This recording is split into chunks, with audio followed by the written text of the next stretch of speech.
The war room of the coalition ship Harmony's Edge buzzed with nervous energy.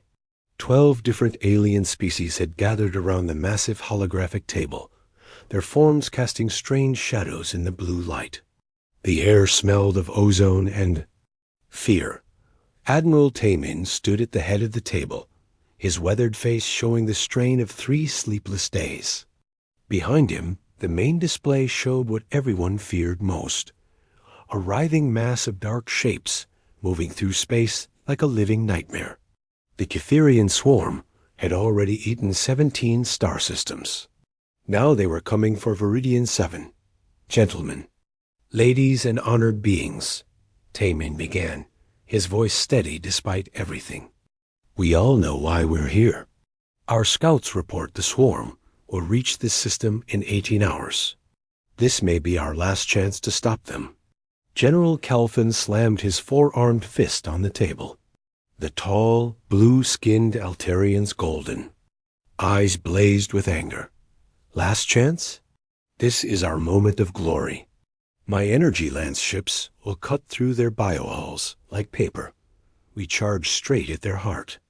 Commander Veltar's crystalline body chimed softly as he moved. Light bent around his transparent form in rainbow patterns. Emotion clouds logic, General. The swarm's numbers are too great for direct assault. We should form defensive layers and make them come to us. War Prime Gorth clicked his mandibles. In disagreement. The massive insectoid towered over everyone else, his black carapace gleaming. Defense is for prey animals. My warriors know only attack. We swarm them as they swarm us. Your warriors are brave but few, said Captain Zara, of the Velmorian Collective. Her pale skin pulsed with bioluminescent patterns. My hive ships carry millions of drones. We can match their numbers. The arguments grew louder. Species after species offered their plans, each one more desperate than the last. The Mollusk Federation wanted to use gravity bombs. The silicon mines suggested computer viruses. The plasma dancers offered to suicide ram the enemy flagship. Through it all, Captain Yoon Seo sat perfectly still. She was small compared to most of the aliens around her. Dressed in the simple gray uniform of the Coalition Navy, her black hair was pulled back in a tight bun, and her dark eyes never left the tactical display. While others shouted and gestured, she barely seemed to breathe. Admiral Taemin noticed her silence first. He had worked with Yoon Seo for 2 years, ever since she transferred from the Seoul Defense Force. She was known for her sharp questions and quick insights during briefings. Her quiet voice often cut through chaos with solutions no one else had. Seen that, but now she said nothing. The plasma charges won't work, General Kelvin was saying. Their bio-armor adapts too quickly. We need something they haven't seen before. Everything has been tried, Commander Veltar replied. The Rigel Defense Force used quantum torpedoes. The Centauri fleet tried antimatter bombs. Nothing stops them for long. War Prime Gorth's wings buzzed angrily. Then we die with honor. Better to fall in glorious battle than run like cowards. Running isn't cowardice when it saves lives, Captain Zara said. We could evacuate the civilian populations and regroup at there is nowhere left to run. General Kelvin roared. They consume everything. Planets, moons, asteroid belts. They leave nothing but empty space. The holographic display flickered, showing new data from the scout ships. The swarm had grown larger. More bioships joined. The mass every hour, drawn by signals the Coalition couldn't understand.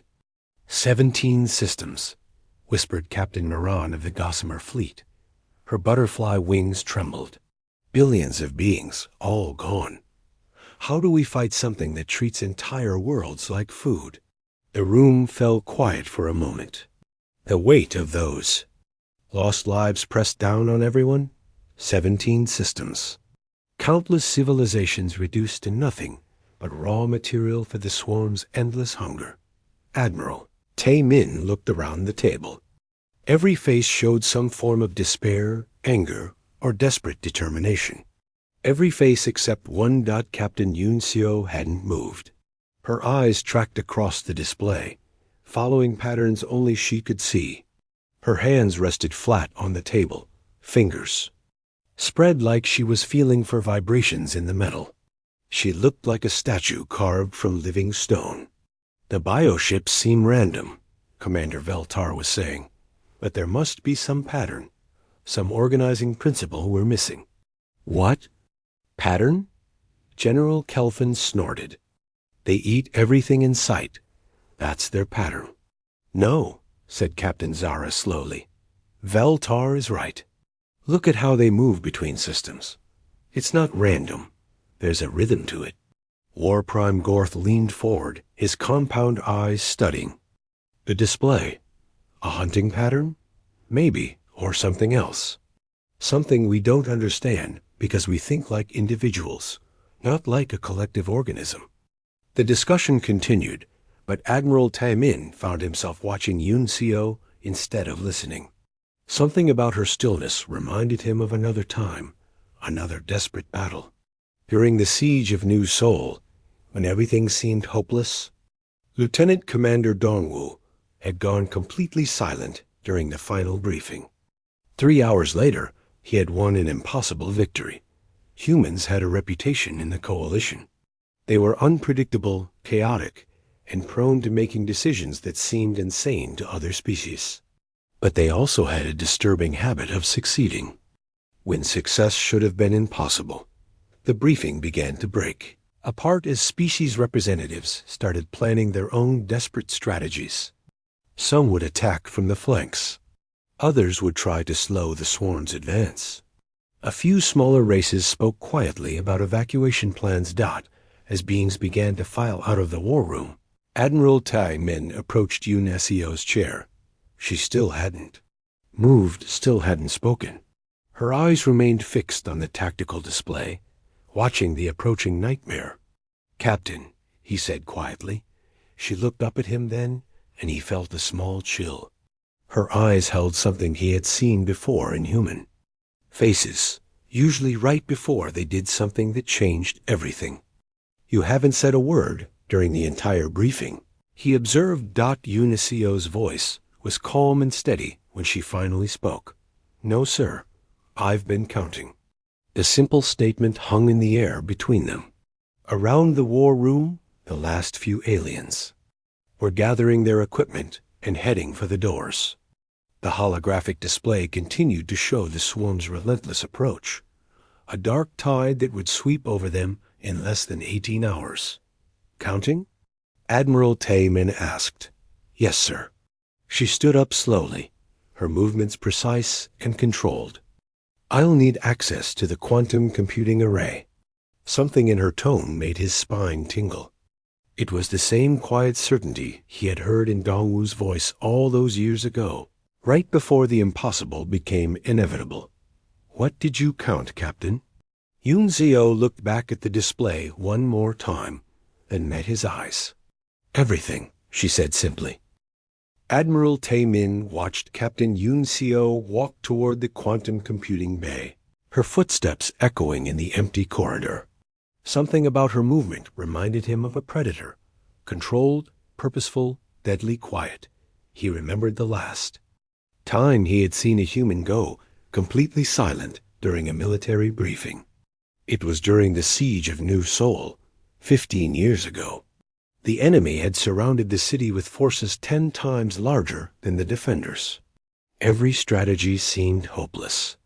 Every plan ended in death. Lieutenant Commander Dongwoo had sat through 6 hours of desperate planning without saying a single word. Then he had asked for access to the city's weather control system.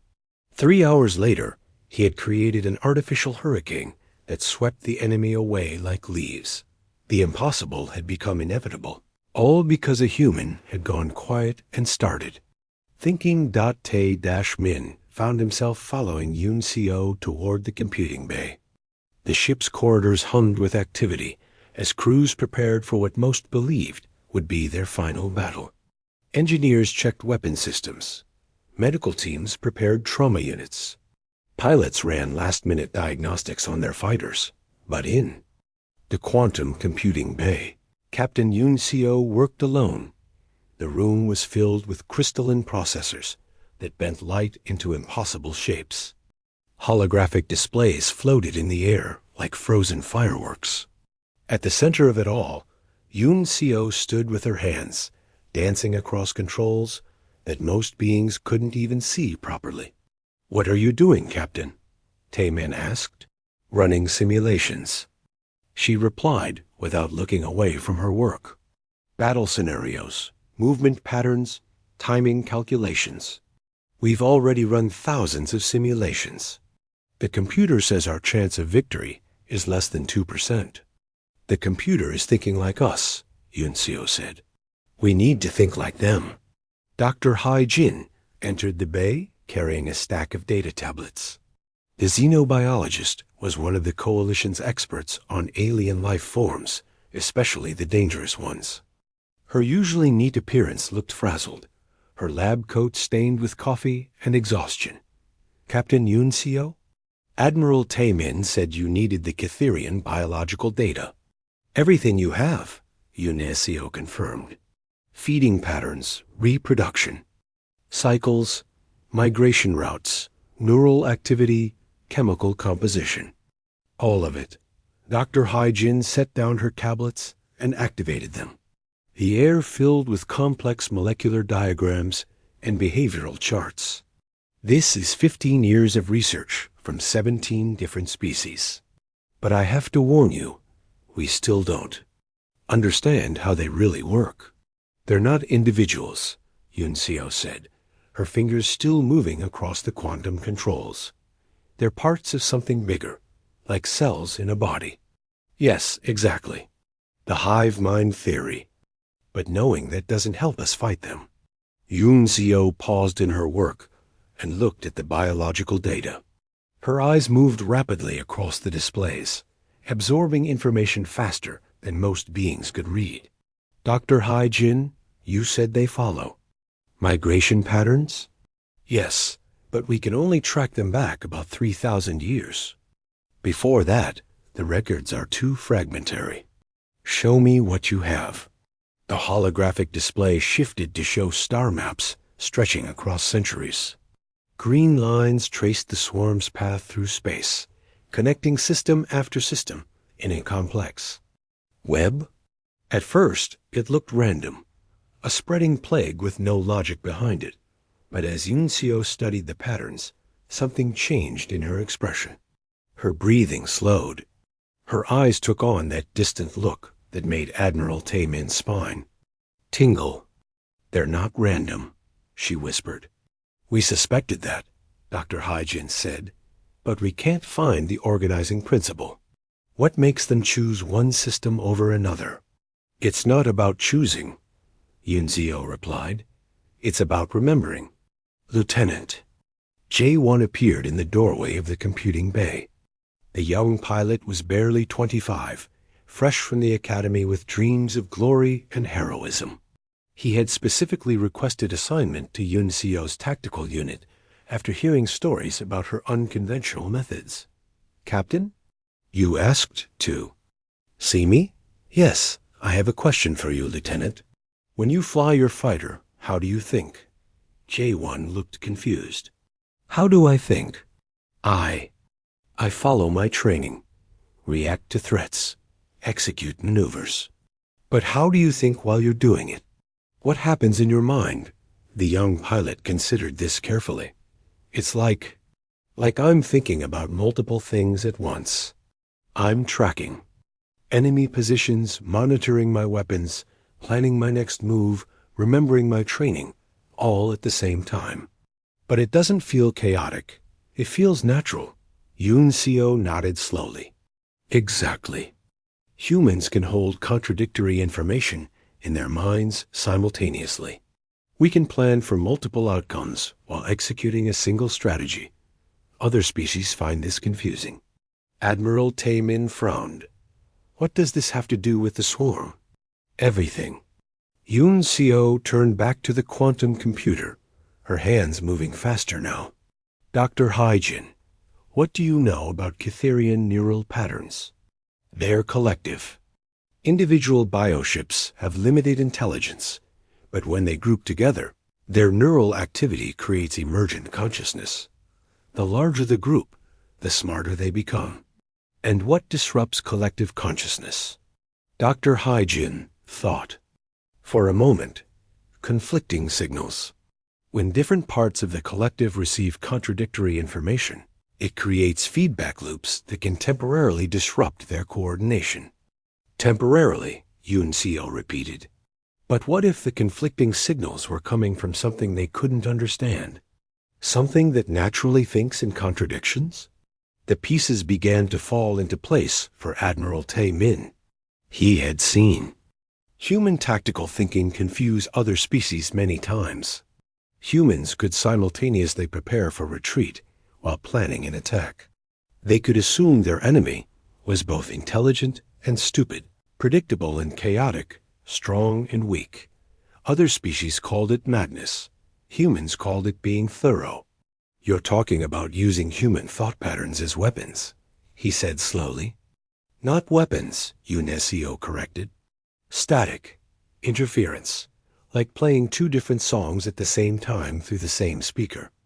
Dr. Haijin's eyes widened.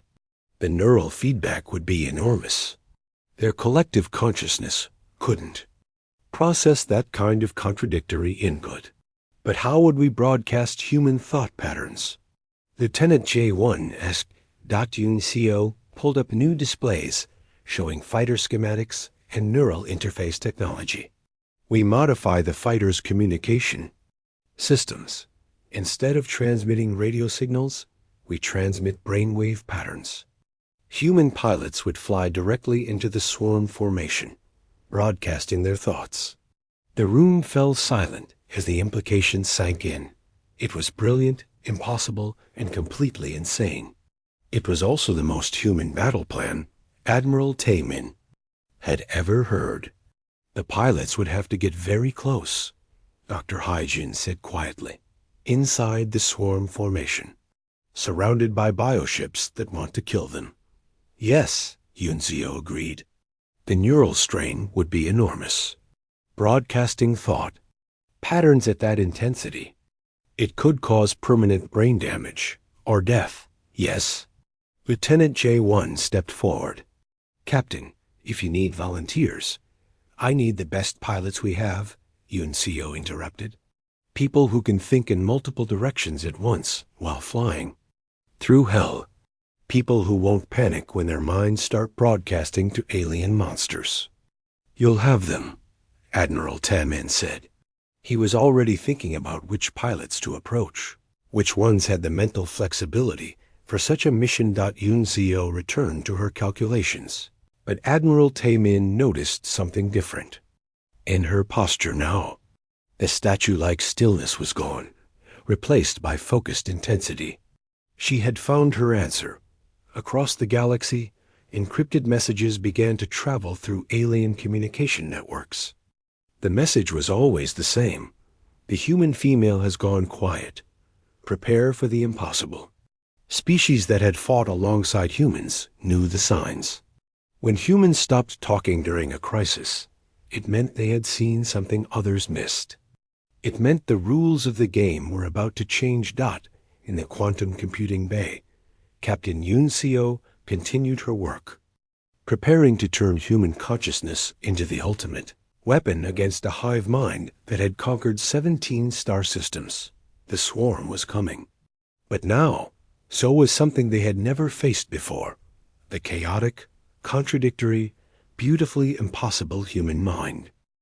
Admiral Tae-min's private quarters were smaller than most species would expect for a fleet commander. Humans preferred efficiency over comfort, especially during wartime. The walls were lined with star charts and tactical displays, but the room's centerpiece was an old wooden desk that had belonged to his grandfather, one of the few purely human items on the ship.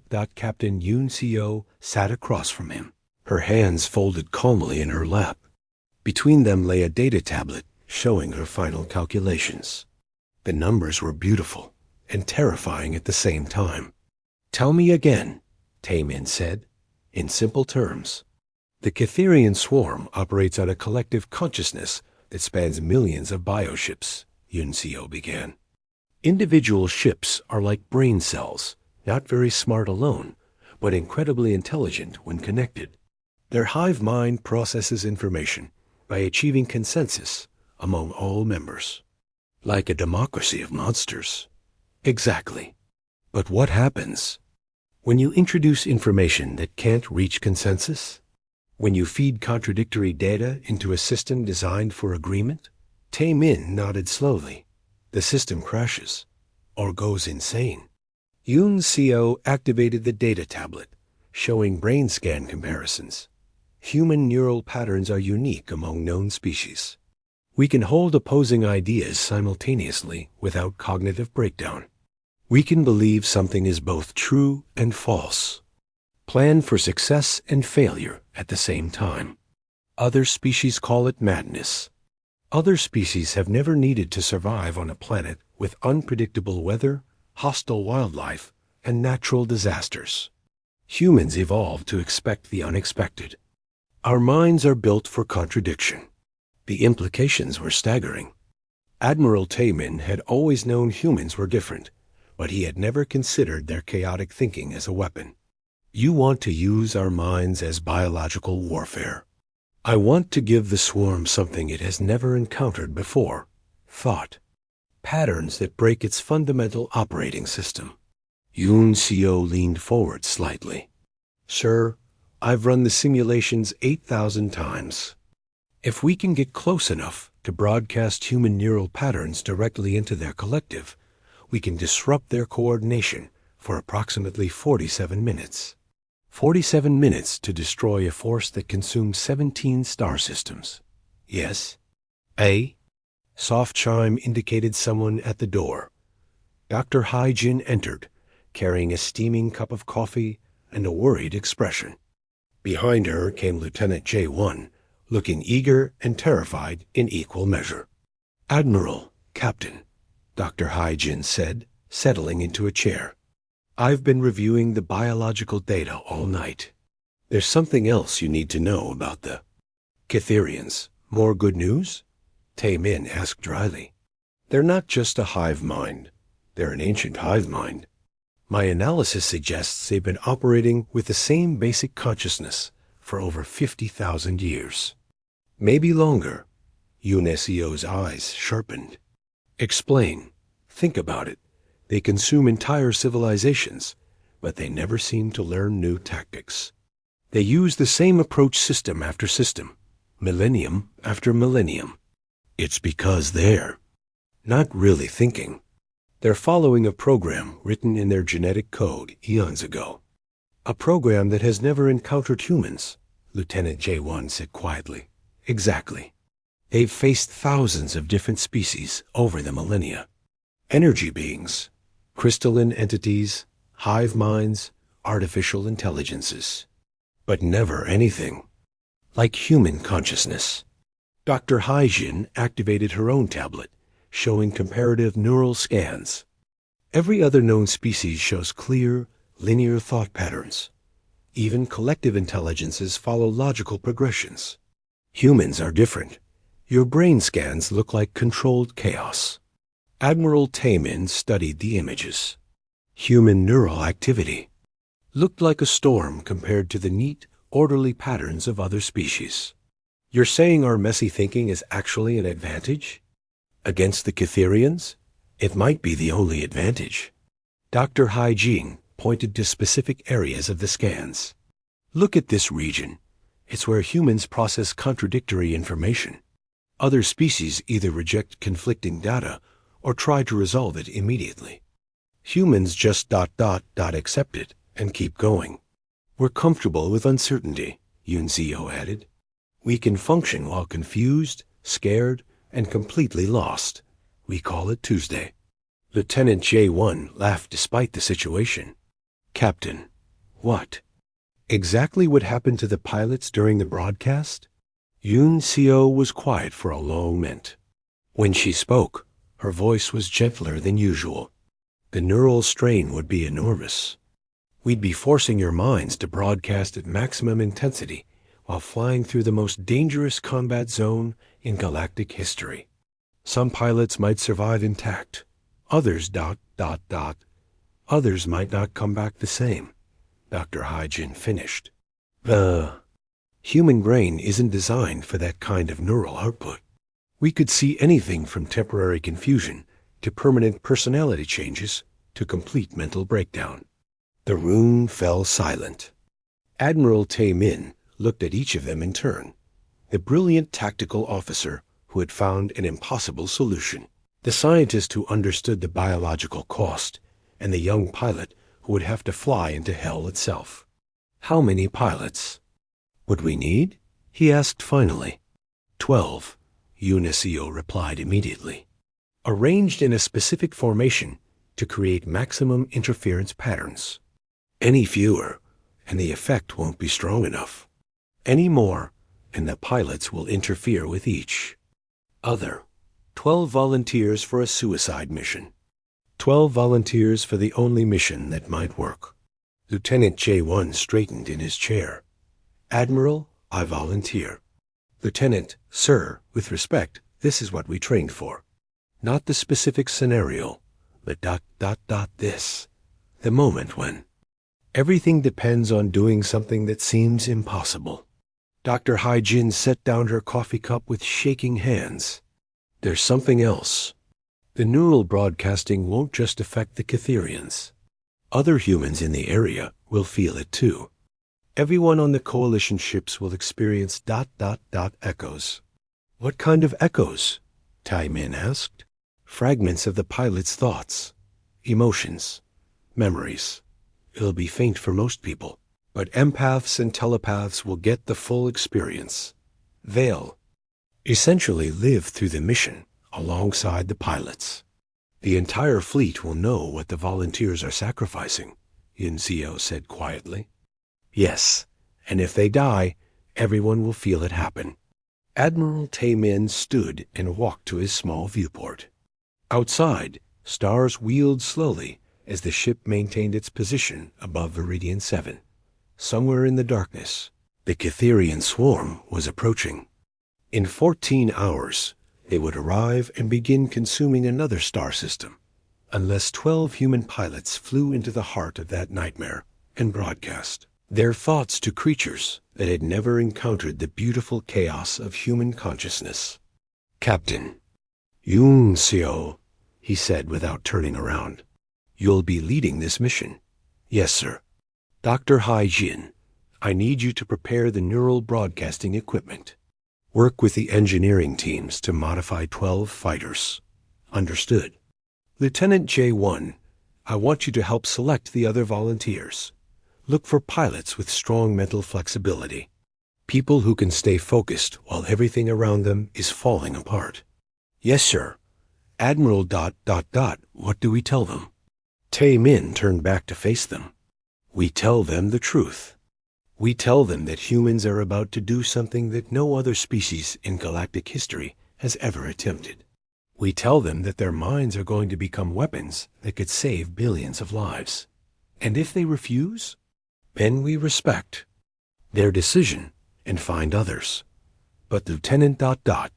Tae-min smiled grimly. I don't think you'll have trouble finding volunteers. Humans have never been good at backing down from impossible odds. As the 3 officers prepared to leave, Yoon-seo paused at the door. Admiral, there's one more thing. The neural feedback might reveal personal information, memories, fears, secrets. The pilots won't have any mental privacy during the broadcast. They'll be fighting naked, Tae-min said, in every sense of the word. After they left, Admiral Tae-min remained at his viewport, watching the stars.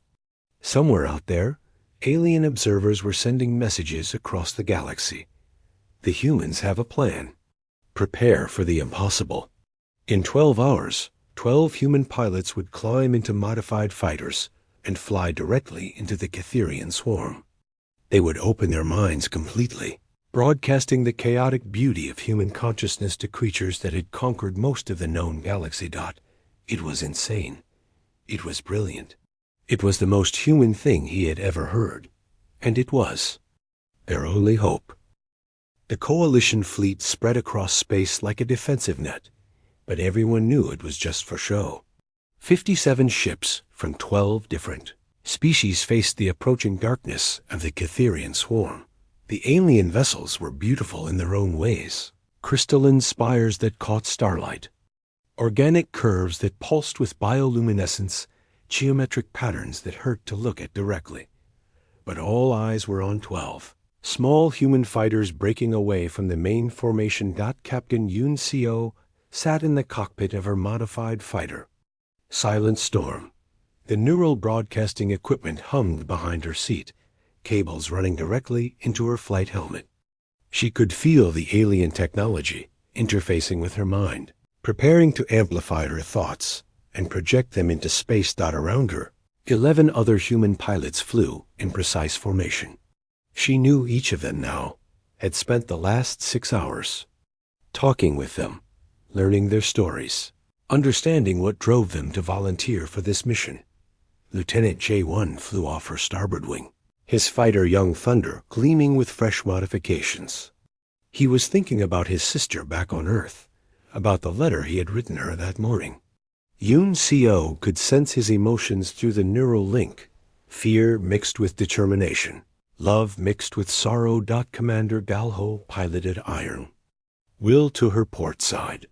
The veteran pilot had fought in 7 different wars and had volunteered because, in his words, 43 years of combat experience should count for something. His mind felt steady and calm, like deep water. Behind them flew the others, pilots from Earth, Mars, the orbital colonies, and the outer rim settlements. Each one had a different reason for being here, but they all shared the same human trait that made this mission possible: the ability to function while carrying impossible burdens. The Catherian swarm filled the space ahead of them like a living nightmare. Millions of bioships moved in perfect coordination, their dark hulls pulsing with alien energy. They looked organic and mechanical at the same time, as if someone had crossed a whale with a starship and given the result teeth. Pilots, this is Silent Storm. Yoon Seo transmitted. Neural broadcasting systems are online. Remember your training. Don't try to control your thoughts. Let your minds work naturally. The chaos is what we want. Copy that, Silent Storm, came the replies from 11 different voices. Neural. Systems green across the formation. On the Coalition command ship, Admiral Tae Min watched the tactical display with growing tension. The main fleet was engaging the outer edges of the swarm, but the battle was going exactly as predicted. The bioships adapted to each attack, learning and countering within minutes. Energy weapons became useless as the hulls developed resistance.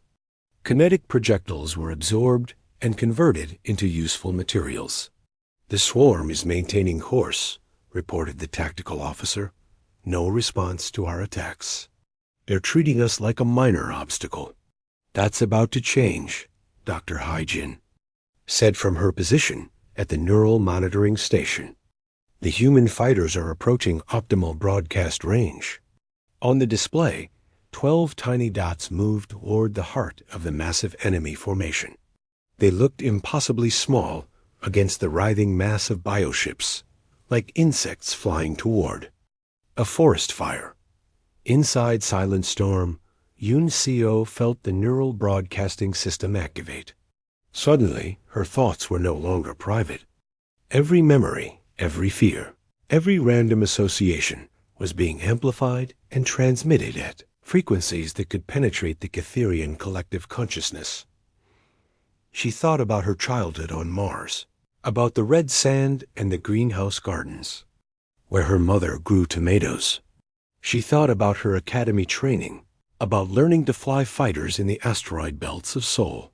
She thought about the first time she had seen the Catherian swarm consume a star system, turning living worlds into raw material. But she also thought about contradictions, about how she could love flying while being terrified of heights.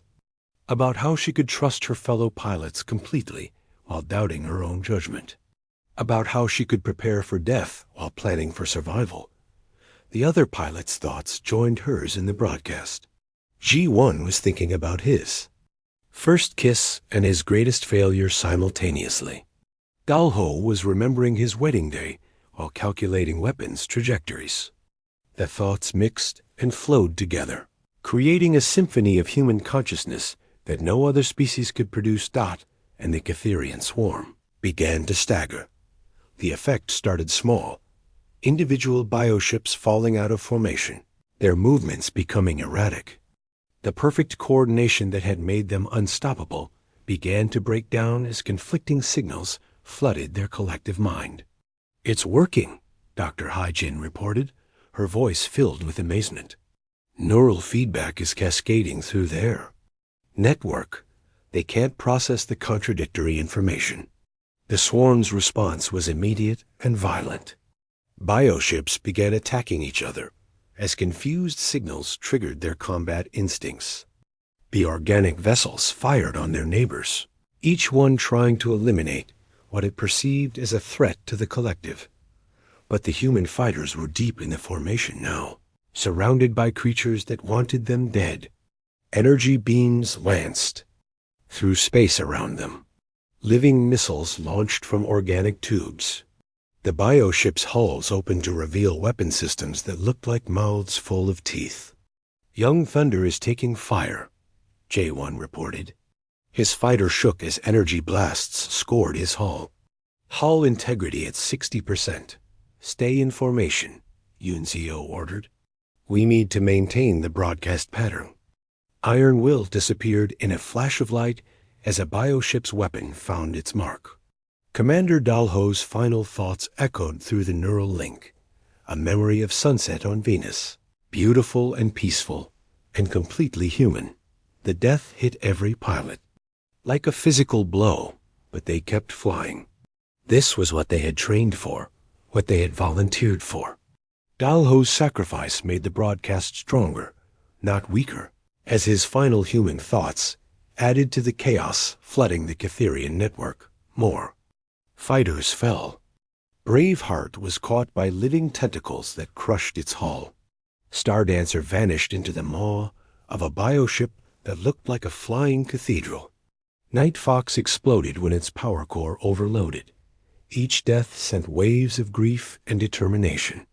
Through the neural link, the surviving pilots felt their comrades die, but they also felt their purpose crystallize.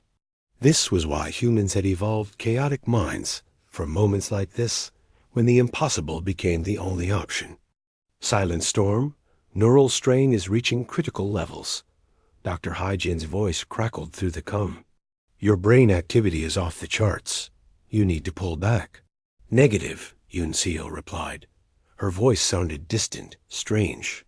"We're not done yet." The Catherian swarm was tearing itself apart now.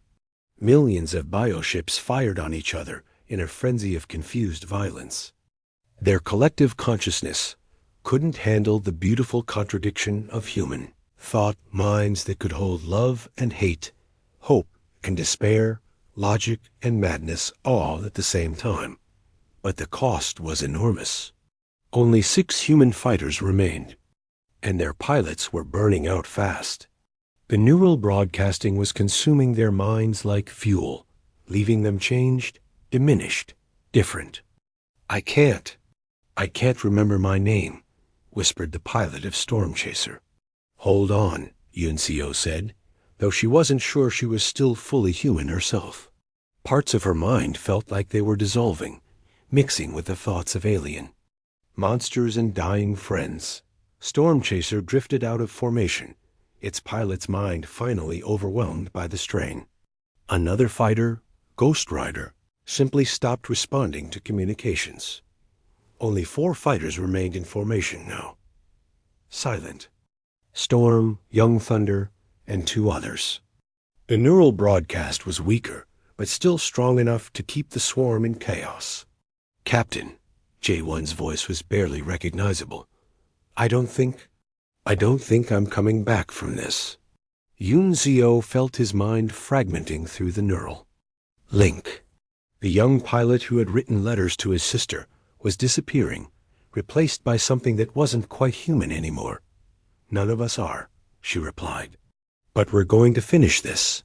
She overloaded her neural broadcasting system, pushing it far beyond safe parameters.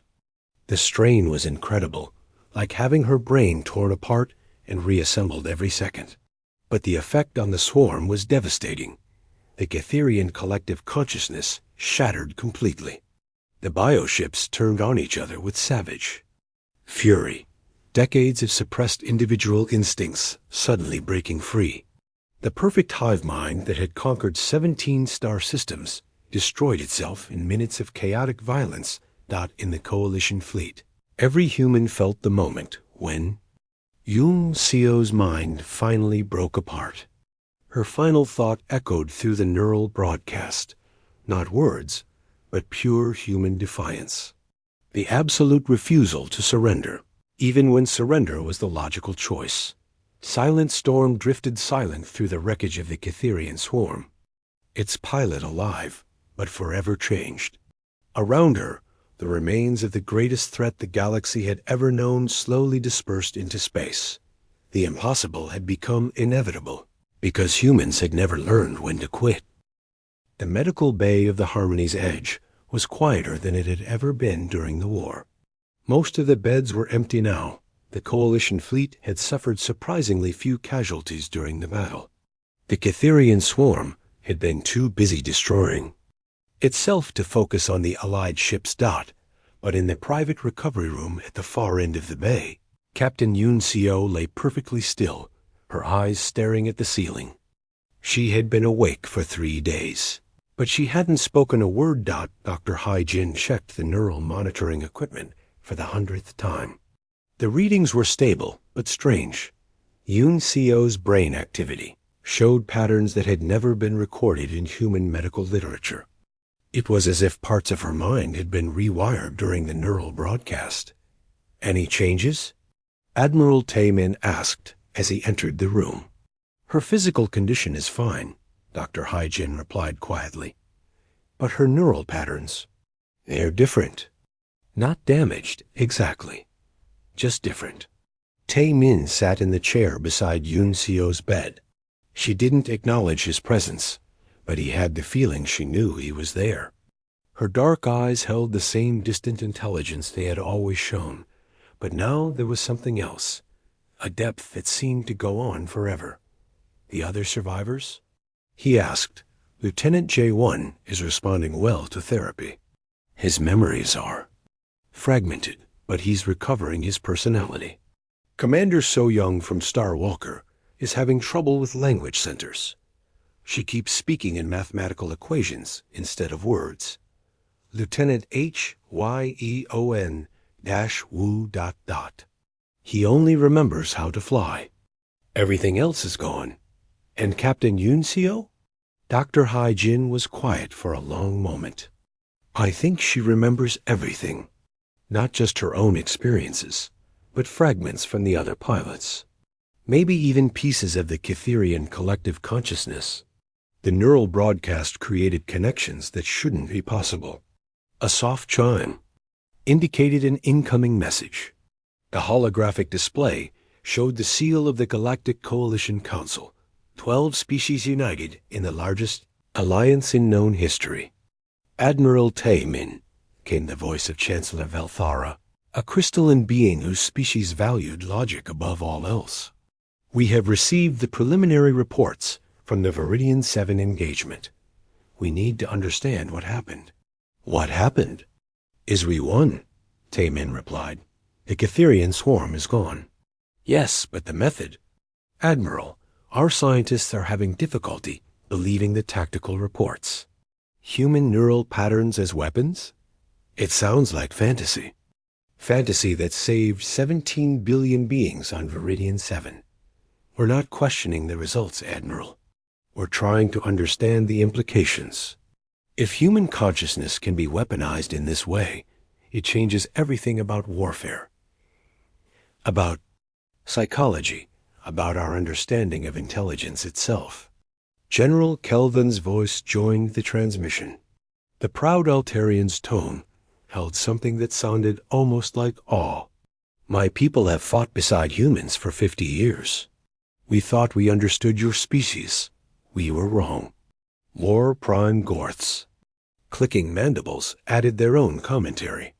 The human pilots flew into certain death without hesitation.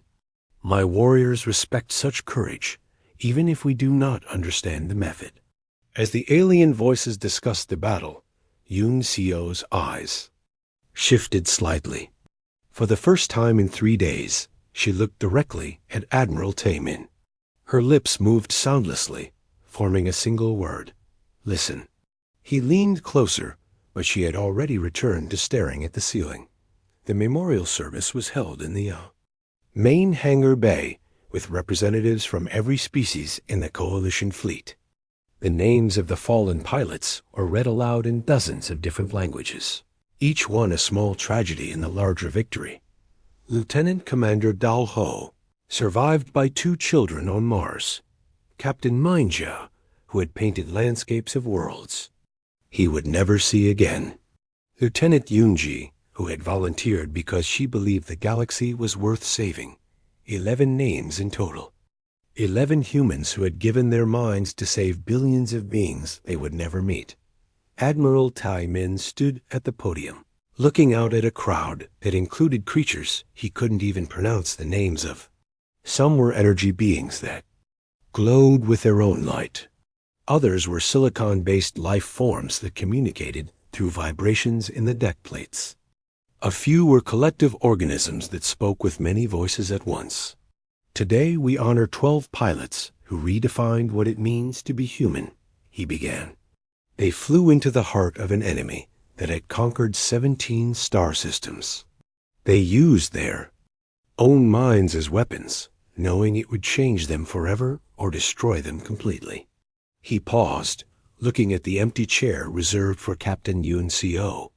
She had been invited, but remained in the medical bay, still silent, still staring at things no one else could see.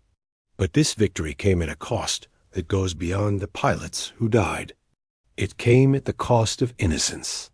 Today, the galaxy learned that consciousness itself can be a weapon. That the chaotic, contradictory, beautiful mess of human thinking can tear apart minds that have existed for millennia. In the audience, alien beings shifted uncomfortably. Some species were already discussing the implications for their own civilizations. If human thought patterns could destroy a hive mind, what else could they do?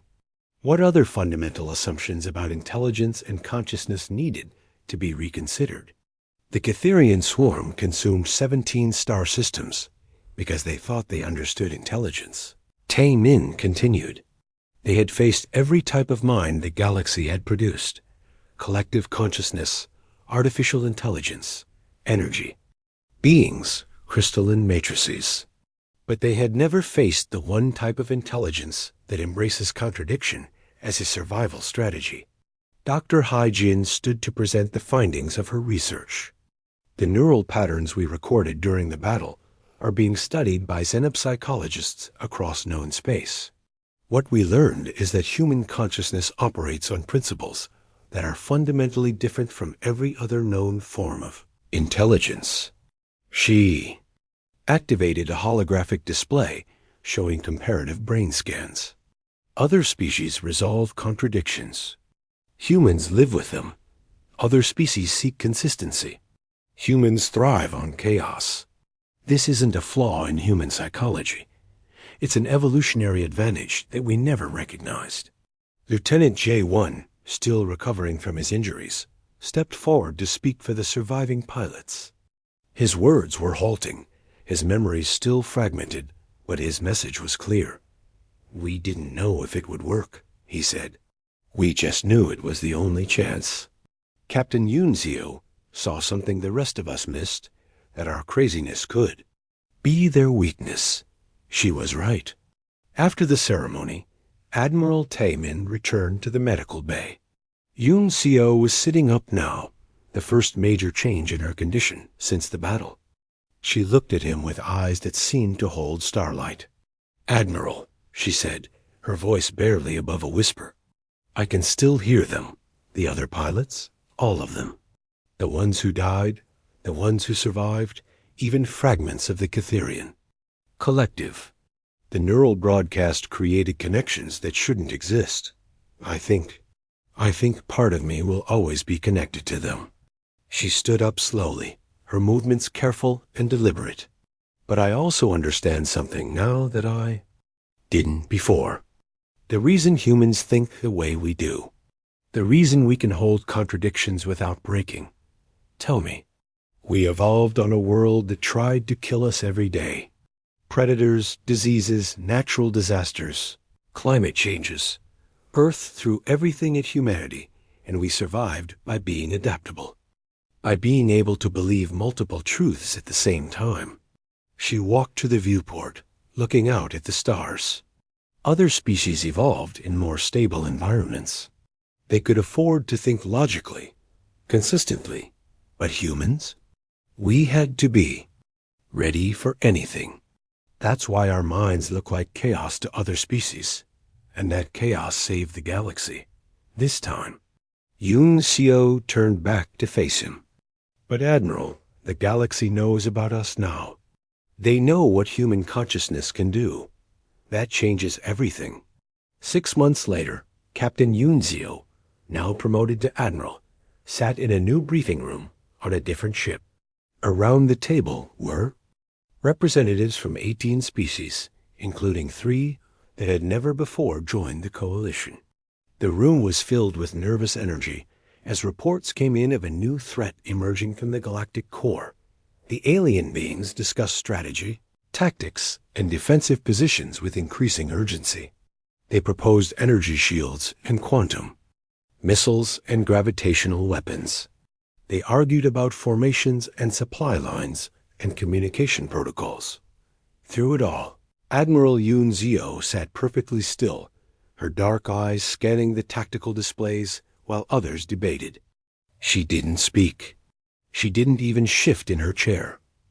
Admiral Tai Min, now serving as Coalition Supreme Commander, noticed her silence first. He had seen this before, the quiet moment when a human mind began working at frequencies others couldn't comprehend. General Kelvin stopped mid-sentence, his golden eyes fixing on Yoon Seo. War Prime Gorth's mandibles clicked nervously. Commander Veltar's crystalline form chimed with anticipation. Across the galaxy, messages began to travel through alien communication networks. The message was always the same. The human female has gone quiet again. Prepare for the impossible. They had learned to recognize the signs. When humans stopped talking during a crisis, it meant they had seen something others missed. It meant the rules of the game were about to change. Admiral. Yoon Seo continued to study the displays, her mind already working.